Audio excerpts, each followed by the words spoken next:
What's going on, guys? Welcome back to the channel. This video here, 2018 Cummins stuck VGT actuator. So we're going to be replacing the turbo. Let's get her done.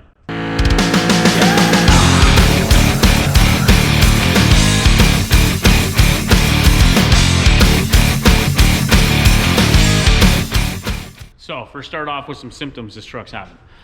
Poor spool up. The exhaust brake will not work because the actuator is fried. VGT inside is probably stuck. Typical 6-7 problems. So let me show you what we're replacing it with. We have this beauty from Power Driven Diesel. It is their VGT63. It is comparable to a BD Screamer. Different exhaust housing though. It is slightly tighter to promote better spool up and stock driving habits. But it is a 63mm billet wheel, and the best part is this unit right here. That is a billet actuator. So that is a heavy duty actuator with different housing, and I believe some internals are also different. This plug is definitely different and sealed up better. But this here is a heavy duty actuator that they have been testing on for a number of years and have found these are way better than the factory wholesale ones. Actuator is already calibrated to the turbocharger, so all you do, pull the old one out of there, drop this unit in there, put everything back together, and away you go. So let's get started on getting her done. So first thing you want to do is unhook your batteries, which I have already done, and drain your coolant as well. Now, Chrysler, or Ram in this case, in all their wisdom, did another really dumb thing like they did with the fuel filters in the back. This is your coolant or your rad drain plug.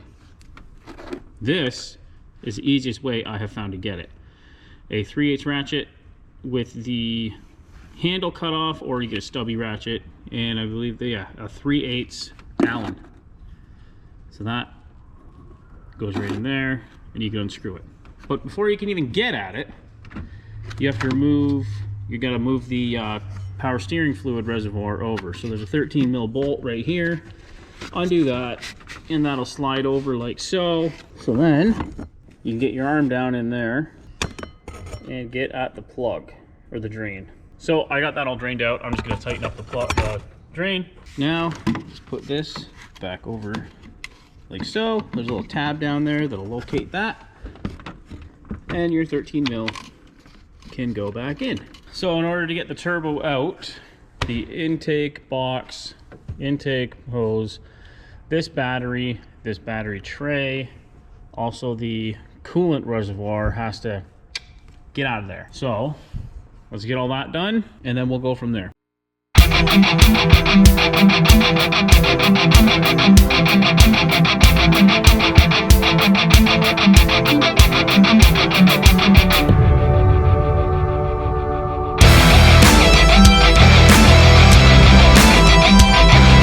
Okay, so you got the intake out. This battery tray's got to come out. So this solenoid for the grid heater's got to be disconnected, and some push clips holding wires in. Then there's 4 bolts here, and I believe there's more on the inner fender, but you got to take the wheel out and everything to get at that. So let's just start off up here.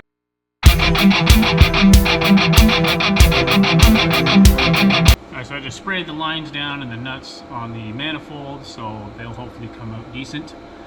Now I'm going to put it up, take this front wheel off, inner fender, get the other bolts for this, and then continue on. Alright guys, so after we got our intake out, we had to get the battery tray out. Got the battery out, undid the connectors on this solenoid, and to get this tray out, there are just some like push pins that hold the wiring harness in.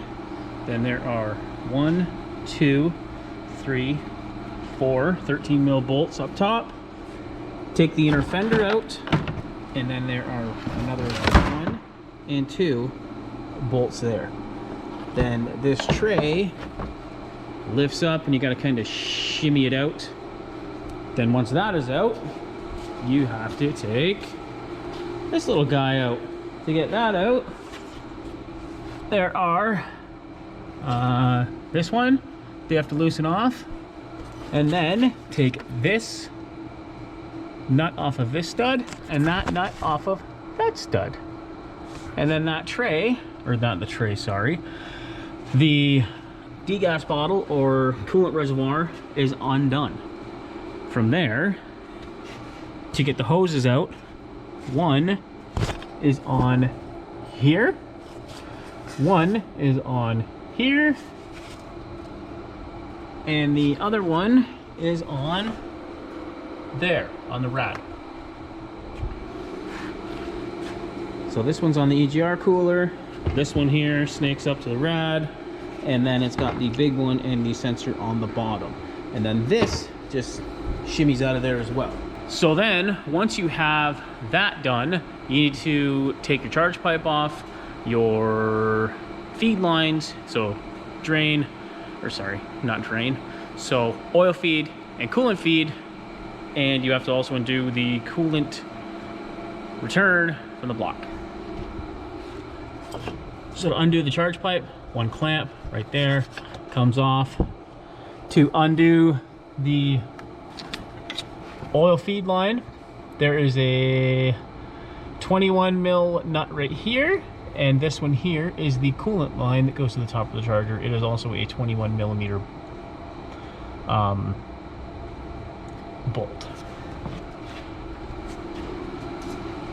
Now, the side of those,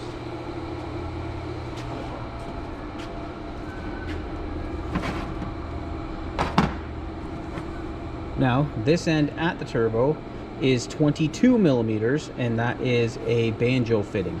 As you can see, we are going to replace these lines.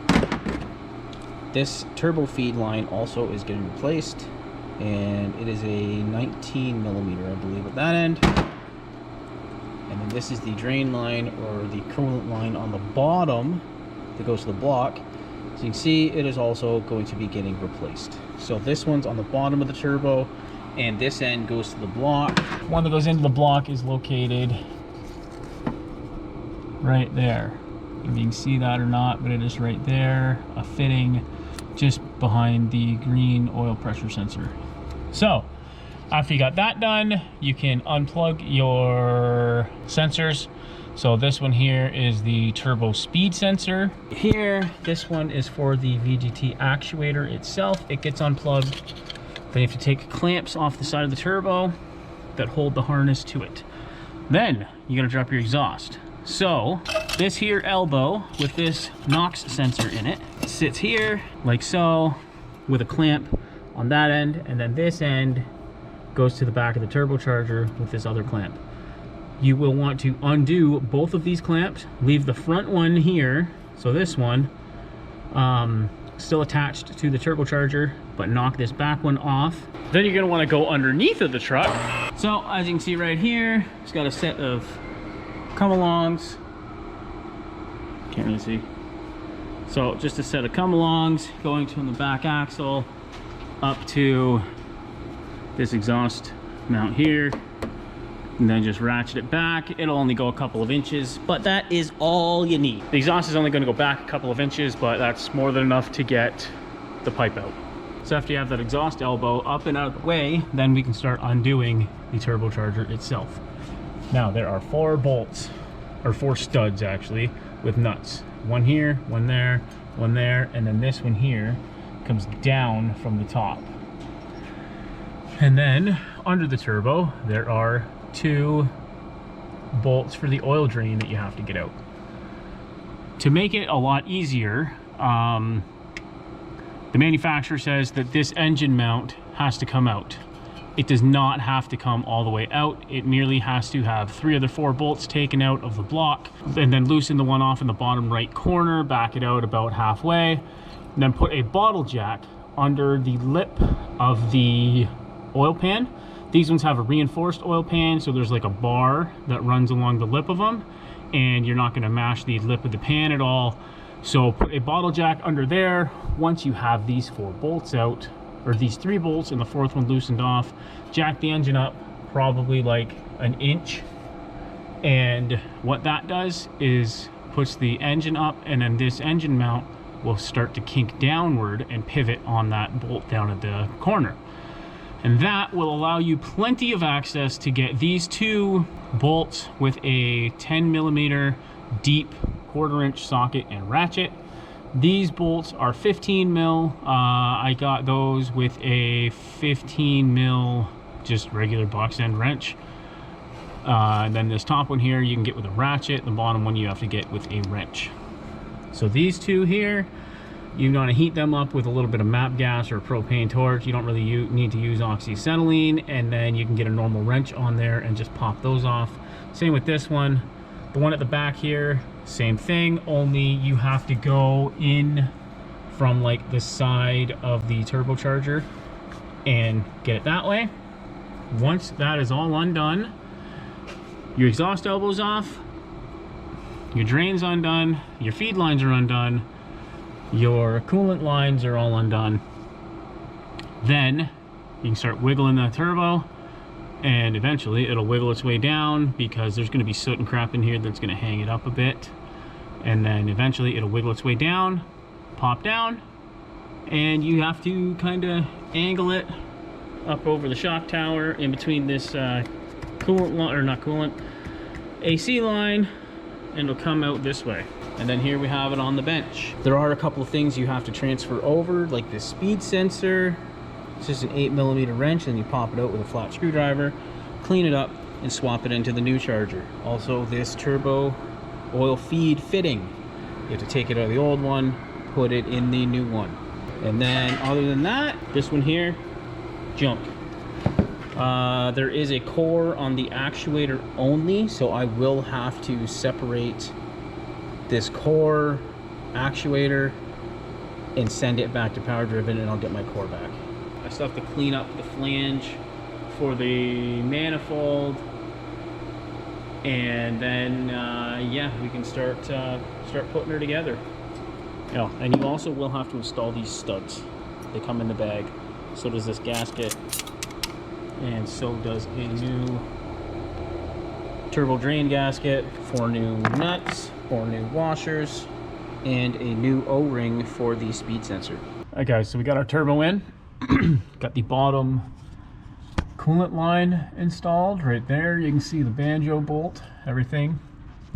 Got our engine mount back in and secured. Got our exhaust flange mounted up. Our elbow is back in. So to do this, remember the little pin in this elbow goes into a hole in the back of the turbocharger, and then you put this clamp on, release what we had holding the exhaust back, and then it just slides forward. You put your clamps on, way you go. Fasten up your wiring harness here, hook up your charge pipe there. Now we have to do the coolant lines on the top, or the coolant line on the top and the feed line on the top. Already got a new oil filter in, and then put the intake on the coolant bottle, and away we go. There we go guys, got our batteries back in, everything's all hooked up, and she's ready to roll. So thanks for watching, hope you enjoyed this video and found it informational and got some tricks to get your turbo in. Thanks for watching, and don't forget to follow us on Facebook, subscribe on YouTube, and follow us on Instagram. Thanks for watching, and we'll see you on the next one.